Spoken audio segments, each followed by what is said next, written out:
Again, I must warn against any reductionism in what I say. I do not belittle the passion, the sincerity, the dedication to the liberation of the continent from those leaders. The struggle to wrest the continent from external control, diligently pursued by a number of them. I do not belittle the ideological determination of a handful, the will to transform, to catch up with the rest of the world, and redress the history of enslavement, both by the Eastern and the Western worlds, the humiliating racism for which we are on the receiving end, even till today.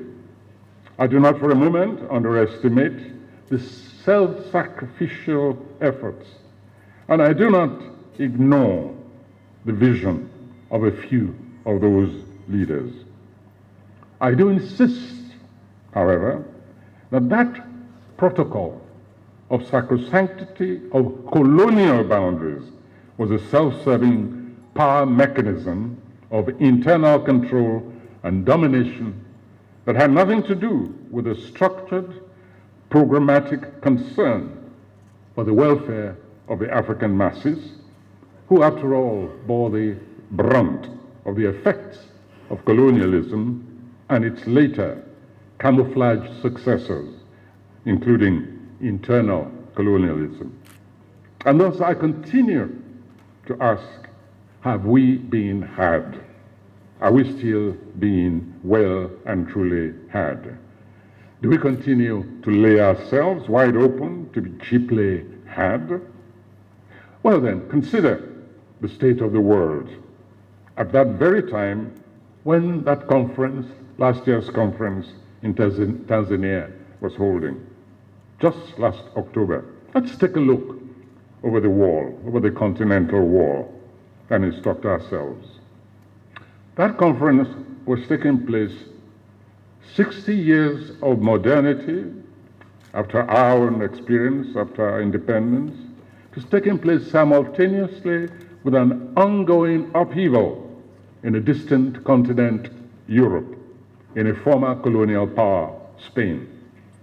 Yes, that power, Spain, was embroiled in a secessionist move by a province known as Catalonia. The initial dramatic proclamation took place in Catalonia's own provincial parliament earlier that year, echoing that other allegedly retrogressive move thousands of miles away on this very continent, in this very nation, in a region abutting the Bay of Biafra. That is, history was being replayed a full 60 years after the precedent that was set in the Bay of Biafra. In between, of course, need I remind you, there was the dismantling of the monolith known as the Republic of Soviet Union, with the nearly forgotten acronym USSR. In Spain, there has been no civil war. They'd had one before. They've learned their lesson also. Hindsight or foresight, irrespective of what triggers of recollection, it is all part of our humanity to call history to account from time to time, and most especially in those moments when its observed fault lines are exposed through one means or the other. And so we proceed to an even closer scenario, closer that is, even intertwined with our own history as former colonials. I refer, of course, to the United Kingdom, a fellow Commonwealth nation. I refer to the attempted breakup of that once colonial power, whose policies in the first place certainly contributed to a violent, devastating resolution on the Nigerian testing ground. The Brexit movement is taking place within a loose organization, so we're not going there. We can claim that that's not quite the same as that ugly word, secession. However, Brexit did lead with remorseless logic to a renewal, repeat, renewal of the cause for Scottish independence. It's a recurrent agitation that actually resulted once in a referendum. This was in 2014, just 6 years ago, after a motion in the Scottish Parliament. That motion, like Brexit, obtained the assent of the Union government in Westminster. The UK government under David Cameron found it had to campaign hard to swing the vote for a no. Some here may recall that even lawn tennis came into it because it was close to the Olympics. And then the anxiety became, would Andy Murray play for Scotland or would he play for the United Kingdom? I wish serious issues of national being could be considered through such a casual prism as a game of lawn tennis. I actually had the pleasure at that time of addressing another conference in the very Scottish House of Parliament within the structure there. It's a conference on European enlightenment, which was taking place in the venue. And I had the great pleasure of mocking the parliamentarians whom I met and saying, too bad, you should have learned your lesson from Biafra in Nigeria. Closer home, of course, we've undergone the breakup of Ethiopia and Eritrea after decades of human wastage. And there is, of course, to recall also the resolution of a Sudanese separatist uprising. It ended in negotiations, a negotiated divorce. When, if at all, will a verdict be objectively delivered on whether that was a giant step forward for humanity or one harrowing step for socio-political retrogression? What matters for those of us committed to a humanist way of thinking and regarding the world and ourselves is this: a direction was finally agreed upon in favor of the survival of Sudanese humanity and the annulment of the unwritten pacts of mutual human decimation. Let my comments during a eulogy that I delivered on home ground during the funeral of the secessionist leader, Odumegwu Ojukwu, who was once violently excoriated, later absorbed after his military defeat into the bosom of a united family. Let those comments stand for some of the wider implications that derive not from all necessarily, but indisputably from some of such events of dubious association, even of the most benign. My comments, just a short extract, went thus. On that day, May 30th of the year 1967, a young bearded man, 34 years of age, in a fledgling nation that was barely 7 years old, plunged that nation into hitherto uncharted waters and inserted a battalion of question marks on the presumptions of nation being, or on more levels than one. That declaration was not merely historic. It rewrote the more familiar trajectories of colonialism, even as it implicitly served notice on the sacrosanct order of imperial givens. It moved the unarticulated question, when is the nation, away from simplistic political parameters, away from mere nomenclature and habit, to the more critical arena of morality and internal obligations. It served notice on the conscience of the world, ripped apart the hollow claims of inheritance, and replaced them with the hitherto subordinate yet logical assertiveness of a people's will. Young and old, the literate and the uneducated, urban sophisticates and rural dwellers, civilian and soldiers, all were compelled to re-examine their own situation in a world of close internal relations and distant ideological blocks, bringing many back to that basic question, just when is a nation? Throughout world history, many have died for, but without an awareness of the existential centrality of that question. The Biafran Act of Secession was one that could claim that people had a direct intimacy with the negative corollary of that question. The brutal causative circumstances, I refer to the genocidal actions, could provide only one answer to the obverse of our question, which would then read, when is a nation not?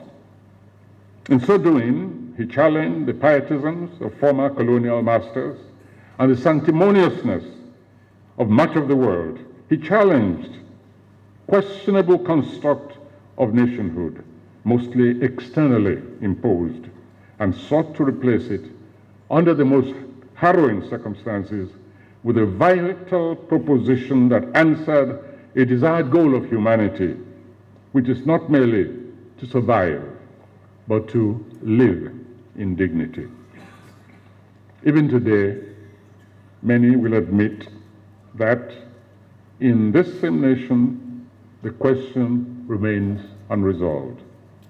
That more and more voices are probing that question, just when is a nation? From Central Africa through India, Pakistan, to Myanmar and the Soviet Union, inquire of Chechnya, for instance, and the siege of Beslan that wasted nearly 300 young lives. Innumerable are the casualties from contestations of that facile and unreflective proposition that whatever is immutably ordered, which confers the mantle of divine ordinance on those special contrivances called nations, even as they continue to creak at the seams and consume human lives in their millions. Such arch conservationists, sometimes admittedly imbued with a high sense of mission, see only a sacrosanct order in what was never accorded human approbation, as if it is not the very human occupancy that confers reality and vitality on any inert piece of real estate. Julius Nyerere was too astute not to know that his gesture of recognition was futile. That leaves us one extract, arguably others, but I wish to fasten on just one, symbolic. Translated into the language of propulsive thinking, impelled to extract a lesson from an unrelenting cycle of human wastage. That lesson would read, humanity before nation. Indeed, Nyerere's justification of his action implied as much. It said as much. And when we finally met, we did, after his retirement, during a North-South conference in Lisbon. We talked, we discussed the war. And it was still at the height of the anti-apartheid struggle. He reaffirmed the rationale behind his decision. Well, it does not matter, he was a politician. It doesn't matter whether or not that alone constituted the entire rationale for his choice.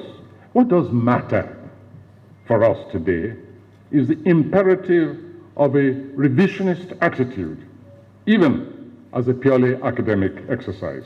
For example, ask ourselves questions such as, what price territorial integrity, where the physical territory plus the humanity that justify, that work, that territory, can be signed away as a pact between two leaders, as did happen between Nigeria and Cameroon. You seek an answer to that? Well, go and ask the fluctuating refugees on the Bakassi region Ask them just what is the meaning for them of territorial integrity. Again, I feel obliged to emphasize that this has nothing to do with whether or not one side was in the wrong or right, nothing to do with accusing a lack of vision, of pandering to or resisting the wiles and calculations of erstwhile colonial rulers, or indeed taking sides in a Cold War that existed at the time, a Cold War that turned Africans into surrogate players and the continent into prostrate testing ground for new weaponry. No, we merely place before ourselves an exercise in hindsight, with no intention, however, of denying credit to those who did exercise foresight at the time. We propose simply that the loss of 2.5 million people, the maiming and traumatization of innumerable others, and devastation on a ditto, unimaginative scale by a nation turned against itself, even as it teetered on the edge of modernity, provokes sober reflection. That's all. Sober reflection, a rethinking that is unafraid, especially since such scenarios, considered in some cases even more brutish, have since followed on this continent.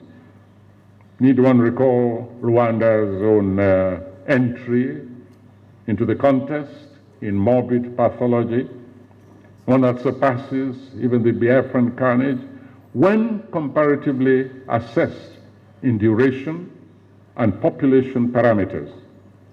All remain active reminders to haunt Africa's collective conscience, the existence of which I know is an optimistic presumption, but it appears to elude the ministrations of politicians and or ideologues, and indeed sometimes theologians. I propose, therefore, that we borrow a leaf from our brothers and sisters in the diaspora. Such is the ingrained slave mentality of the progeny of those dispersed people on this soil, the people they left behind, that is, we. That this progeny, sometimes those who sold them into slavery in the first place, that they sometimes consider it a duty, even honor, to take up cudgels on behalf of the denigrators of our own kind, those who call us shithole countries, those who denigrate our own race. They then, our own people, proceed to insult those who react in their own personal way to such racists, however powerfully positioned, and no matter where on the globe they control millions of people. So let me jog your memories regarding the spate of serial killings. It took place in America just about that time when a certain president was haranguing his way on the back of the insults of African nations into the presidency of the White House. The African Americans, tired of being arbitrary sacrificial lambs, went on nationwide protest marches carrying placards that read, "Black Lives Matter." So adopting that simple exhortation enables us to include the millions of victims of failed or indifferent leadership who are more concerned with power and its rewards, who see the nation not as expressions of a people's will, a people's need, sense of belonging and industry, but as ponds in which they, the bullfrogs of our time, can exercise power for its own sake. It is they who militate against the reality of nation, not, and I shall end on a selective note, not, for instance, the products of migration from purely nominal nation enclaves on this continent. Those who perish daily along the Sahara Desert routes, who drown in droves in the Mediterranean. They are the ones who confronted themselves with the question, and an answer resulted in a rather terminal determinism. When is a nation, was the question they asked themselves, and unfortunately they answered, not when we left where we thought home. As long as our humanity opts for unmarked graves in the Sahara Desert or in the stomachs of fishes in the Mediterranean, their answer remains to haunt all of us. Yes, indeed. Let us internalize that African American declaration as a statement of living faith, an expression of our humanity that may compel leadership to pause at crucial moments of decision, thereby earn us a space where we can rethink those bequeathed absolutes that we so proudly spout, gospels of sacrosanctity, imperatives of or even questionable truths about nationhood that nerve us to advance so conceitedly towards the dehumanization and decimation of our own kind. Anytime that leadership, on whichever side, is about to repeat, yet again, the ultimate folly of sacrificing 2.5 million lives on the altar of absolutes, any absolute whatsoever, we should borrow that African American credo, paint them on prayer scrolls, flood the skies in their millions with kites bearing that inscription, and balloons that read very simply, African lives matter. Thank you very much.